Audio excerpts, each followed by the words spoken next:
Okay, my name is Nichrien, and I grew up in a project called Cabrini Green in Chicago, Illinois. It's notorious for its violence, street crime, killings, murders, and at an early age, I began to excel. It was like I always felt like I was different. And my mother, she pretty much tried to raise me the best that she could, and I didn't find out that she struggled with addiction until I began to learn more about my addiction. But as time went on, a lot of my friends, they was dying off at an early age. So I committed myself to say no to drug campaigns. I was active in Stop the Violence movement from the 3rd to the 4th grade. And I can remember, waking up in the morning not having no food in the refrigerator. My mama saying that she would be back and be gone for 3 days. I can remember, she leaving the responsibility of a mentally ill baby, in my care. And so eventually, I gained a resentment against her because all the other kids was able to go out and play. And, she'll leave me over people's houses to get molested. And, I never told nobody about it because I felt like if I did that they was going to take me away from my mama. So I excelled at whatever I put my mind to, whether it be sports, whether it was education. I put myself through private school from kindergarten to the 6th grade. So as time went on, I began to like basketball, and I can remember asking my mother for a pair of shoes because the shoes that I had was scratching up the basketball court and the kids was making fun of me. So when I went to my mama and I asked her for the shoes, she told me that she couldn't get me a pair because she'd have to get my brother a pair. And, that kind of hurt me deeply. So after that, I joined a poetry contest. It was an announcement over the school for Gwendolyn Brooks, a famous poet. And some inside of me said, well, the whole school is going to be doing this contest, so maybe you don't need to do it. But another part of me said, well, your family can use the money. And the $200 did seem like a lump sum for a 3rd grader. Mm-hmm. So I joined the contest, and the poem that I wrote was called A Little Homeless Boy. And people was amazed at the kind of sense that I had even at an early age. So the poem went on to win the contest, and they put it in papers, and I performed it in front of almost 150 people. And Miss Gwendolyn Brooks, she presented me my check. So when I gave the check to my mama, my mother ended up smoking up the money for it. So, once again, I was disappointed.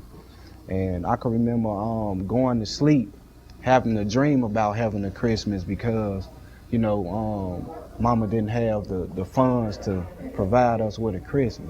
So I was embarrassed, I was ashamed. I can remember wanting to write a Nike sign on my shoe just so I could be like other kids, But something inside of me wanted to do better than my family, than my mother. They argue all the time, and my grandmas and all the people that was in my family was struggling with either addiction in some type of form or another, whether it was selling drugs, using drugs, or smoking drugs, or drinking.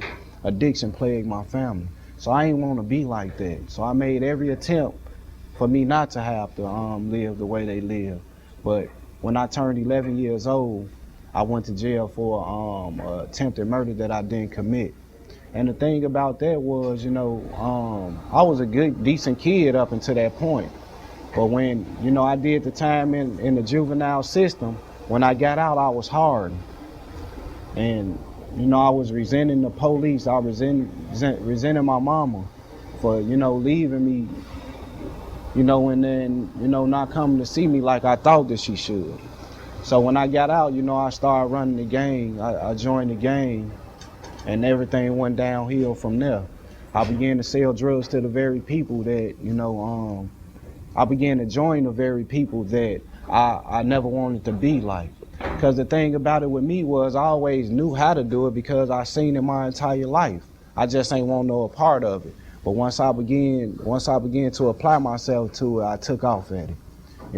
Sad to say that I got famous for selling drugs. So eventually, I kind of felt like I was different because when the people was coming to me buying the drugs, I seen their transformation.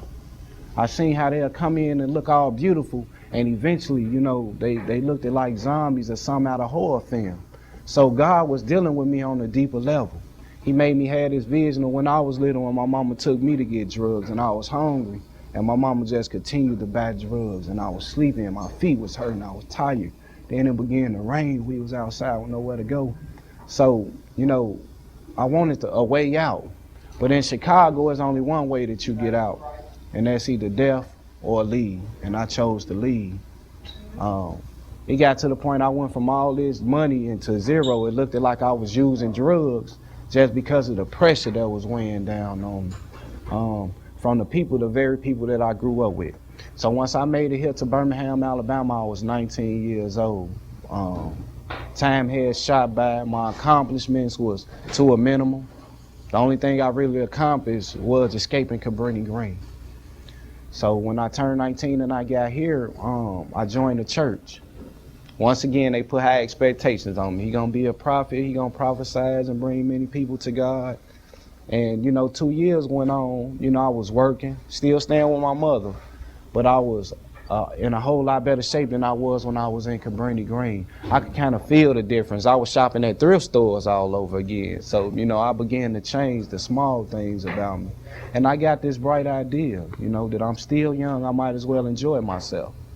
So, you know, at the time, that didn't mean to use drugs or to sell drugs, because I promised God I'd never do that if he had just got me out of Cabrini Green. It was to hang around the people, you know, that pretty much went out clubbing, the lifestyle. So as I began to do that, I indulged in a whole lot of things that the lifestyle had to offer, you know, like the drinking, the partying. And I saw myself shine away from God and shine back into my old ideas that, you know, I escaped when I was in Cabrini Green. You know, I was clicking up with different peoples in the neighborhood, and, you know, it went all downhill from there. One drug eventually led to the next. And I can remember at the end of my road, I was 26 years old when blowing my brains out was a good idea. You know, I used to stay up for 30 days at a time and not eat. You know, all the things that my mama put me through, I began to throw them in her face, and she cried and she said, I need to get you some help. So I had a family member who came through the program. He was doing good. One of the things that I noticed about him when he came over my house, he wasn't drinking. You know, that was a big change because that's all we did, you know. And it was just something about him that was different. His attitude was different. The way he carried himself was different. And he told me about the Firehouse Shelter. Now, at the time, you know, my mama was tired of me. I stole her money. I was stealing out the house. So it was time for me to go, you know. She pretty much seen the effects that the drugs had on me because she had once been there, you know. But I felt like as long as she ain't catch me in the act, that I was able to continue to use. And it wasn't hurt her like that. But she began to find the evidence of my drug use. And, you know, and once, you know, my uncle had asked me, are you ready to go to the firehouse? And I told him, yeah, I'm ready. But something inside of me was like, no, you know, because I didn't want to leave. But I was caught up to the point to where I had lost me. You know, my mama say you fading away. I got down to 115 pounds. And I can remember looking in the mirror telling myself all I needed to do was to eat after I stayed up 30 days not eating in a row. So yeah, once I made it to the firehouse, my mama dropped me off at the door. Some told me, well, get you some help for the one drug, you know, because that don't make you feel good at the end, but keep everything else. And we in the program, I came to learn that that's called a reservation. I had to rid myself of all drug use, you know, because I started off with alcohol and it progressed over a period of time. So when I sat in this circle, I began to look at everybody, you know. I couldn't identify with a lot of the people that was here because they was way older, you know, and they talked about bridges and garbage cans. And I'm like, well, wow, I ain't never did that. Maybe this ain't for me, you know. So my primary purpose when I got here was to disqualify myself from this program and discredit me from recovery. Because I couldn't see how drug use had tied me into becoming homeless, you know. I can remember my counselor, Miss Deborah, when she said, you know, you homeless. And I said, well, I ain't homeless. My mama got somewhere to go.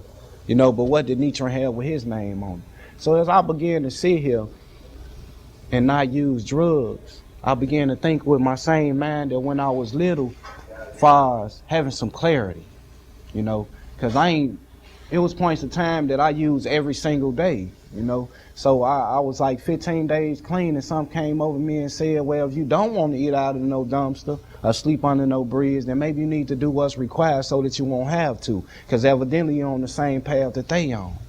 So I began to reason with myself, and you know, I got honest about my drug use. You know, it took a while, but I eventually got honest with my drug use.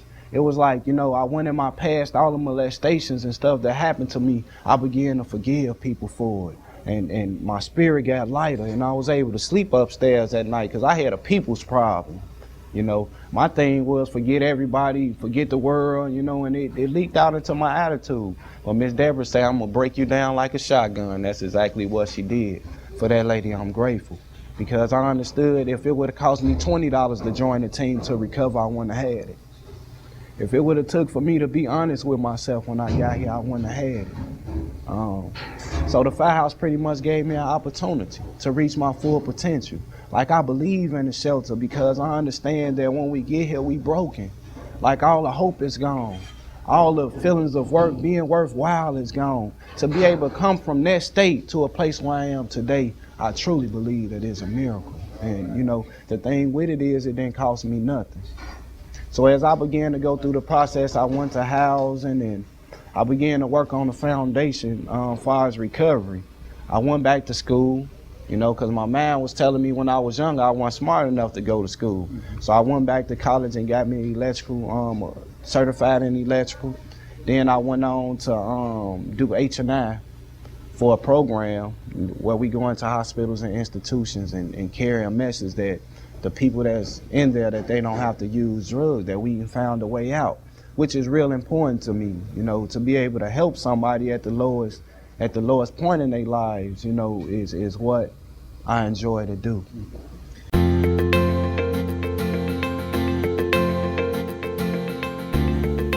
So far it's been bright. Let me see. I went from being around drugs when I was little to selling drugs to smoking drugs to working in a treatment center. So my whole life been about drugs, and that's what I want to do. I want to become a counselor and go back to school and, you know, reach as many as people as I can with my message, because I know that if I could do it, anybody could do it. Yeah.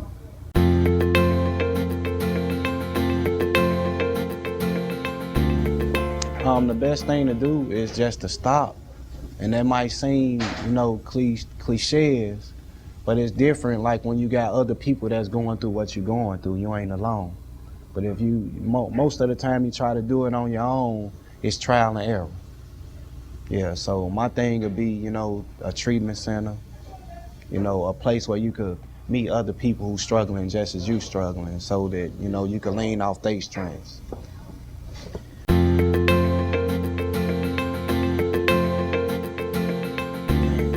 Firehouse Shelter is everything. Like, you know, I wouldn't be where I'm at today if it wasn't for this shelter. That's why I always come back. And what would you like to tell Deborah?